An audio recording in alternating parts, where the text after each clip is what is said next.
Hi, ഞങ്ങൾക്കൊരു wedding function ഉണ്ടായിരുന്നേ, Hindu wedding. അപ്പം കോതമംഗലത്താണ്. അപ്പം അതിന് വേണ്ടി പോകാനായിട്ടുള്ള റെഡിയാകലായിരുന്നു. അപ്പം ഹെയർ സ്റ്റൈൽ എന്ത് വേണമെന്ന് ചെക്ക് ചെയ്തുകൊണ്ടിരിക്കുകയായിരുന്നു. 2 സ്റ്റൈൽ നോക്കിയേ. ഞങ്ങൾ പിന്നെ നേരെ വിട്ടു.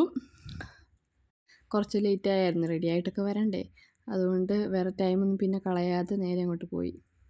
ഒരു 11-12 ഒക്കെ ആയിരുന്നു. അതുകൊണ്ട് നല്ല വെയിലും ഉണ്ടായിരുന്നു, നല്ല ചൂടെടുക്കുന്നുണ്ടായിരുന്നു. പിന്നെ ഈ പോകുന്ന വഴിക്ക് ഈ ഓറഞ്ച് കളർ പൂക്കളൊക്കെ കാണാൻ നല്ല രസമുണ്ടായിരുന്നു. കുറേ ഇങ്ങനെ ഉണ്ടായിട്ടുണ്ട്. അപ്പോൾ വിചാരിച്ചൊരു വീഡിയോയും കൂടി എടുത്തേക്കാമെന്ന്. അങ്ങനെ ലാസ്റ്റ് നമ്മൾ ഓഡിറ്റോറിയത്തിലെത്തിയേ. ഞങ്ങൾ കറക്റ്റ് ടൈമിലായിരുന്നു എത്തിയത്. അവിടെ ഫംഗ്ഷനൊക്കെ തുടങ്ങിയതേ ഉള്ളായിരുന്നു. നല്ല ഡാൻസൊക്കെ ഉണ്ടായിരുന്നു. നല്ലപോലെ ഇവർ പ്രിപ്പയർ ചെയ്തിട്ടുണ്ടായിരുന്നു. എല്ലാവരും ഒരേപോലെ നല്ല രസമുണ്ടായിരുന്നു കാണാനായിട്ട്. ഇവരുടെ പുറകെയായിരുന്നു ബ്രൈഡ് വരുന്നത്. ഇവരുടെ ഡാൻസ് കഴിഞ്ഞിട്ട് പയ്യെ നടന്നു വരുമായിരുന്നു. ഡാൻസ് ആണെങ്കിൽ നല്ല രസമായതുകൊണ്ട് ഇങ്ങനെ തീരുന്നില്ലായിരുന്നു. അവർ കുറേ ഡാൻസ് കളിക്കുന്നുണ്ടായിരുന്നു.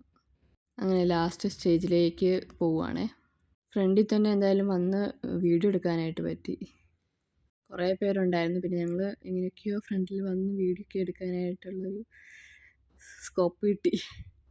നല്ല ഭംഗിയുണ്ടായിരുന്നു രണ്ടുപേരെ കാണാനായിട്ട്. എല്ലാവരും ഒരുങ്ങി നല്ല രസമുണ്ടായിരുന്നു. അങ്ങനെ മാലയൊക്കെ ഇട്ട് വീഡിയോയ്ക്ക് പോസ് ചെയ്യാനായിട്ട് തുടങ്ങിയായിരുന്നു, മറ്റേ ഫാമിലി മെമ്പേഴ്സൊക്കെ ആയിട്ട്. ഇവിടെ ഞാൻ ഡ്രസ് കോഡൊന്നും കണ്ടില്ല. എല്ലാവരും ഇഷ്ടമുള്ള കളറൊക്കെ ഇട്ടുണ്ടായിരുന്നു വന്നത്. പിന്നെ ഞങ്ങൾ ബാക്കിലേക്ക് പോയി. അവിടെ ആകുമ്പോൾ കുറച്ച് സ്പേസും ഉണ്ടായിരുന്നു, പിന്നെ നല്ല കാറ്റൊക്കെ കിട്ടുന്നുണ്ടായിരുന്നു. ഞങ്ങൾ ബാക്കിലായിരുന്നപ്പോൾ അവിടെ ഫ്രണ്ടിൽ ഫോട്ടോ സെക്ഷനൊക്കെ ഉണ്ടായിരുന്നു. അത് കഴിഞ്ഞിട്ടില്ലായിരുന്നു. പിന്നെ ചെക്കൻ്റെ സൈഡിൽ നിന്ന് ഡാൻസും ഒക്കെ ഉണ്ടായിരുന്നു. നല്ല ഡാൻസായിരുന്നു. ഇവർ നല്ലപോലെ തന്നെ കളിക്കുന്നുണ്ടായിരുന്നു. നല്ല പ്രാക്ടീസൊക്കെ ചെയ്തതാണെന്ന് തോന്നുന്നു. പിന്നെ ഞങ്ങൾ സദ്യയിലേക്ക് പോയി. നല്ല സദ്യയായിരുന്നേ. പപ്പടവും പഴവും ഒക്കെ പുറകെ വരുന്നുണ്ടായിരുന്നു. പായസമൊക്കെ നല്ല നല്ല ടേസ്റ്റുള്ള ഫുഡൊക്കെ ആയിരുന്നു.